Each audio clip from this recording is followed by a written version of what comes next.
AI వలన ఏ ఉద్యోగాలు పోతాయి, వాటి ప్లేస్లో వచ్చే కొత్త ఉద్యోగాలు ఏంటో ఈ వీడియోలో తెలుసుకుందాం. మొదటగా ఏఐ వలన ఏ ఉద్యోగాలు పోతాయో చూద్దాం. మొదటిది ట్రాన్స్లేటర్స్ మరియు కాపీ రైటర్స్. లాంగ్వేజెస్ను అనువదించడానికి మరియు ఆర్టికల్స్ రాయడానికి మనుషుల కంటే ఏఐకి సులువు.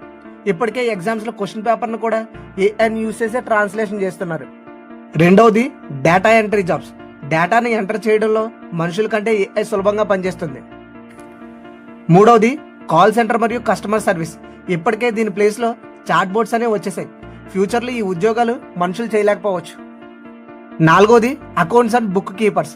ఫైనాన్షియల్ డాక్యుమెంట్స్లను తనిఖీ చేసి లెక్కలు వేసే పనిని మనుషుల కంటే ఏఐ అనేది వేగవంతంగా మరియు సమర్థవంతంగా చేస్తుంది.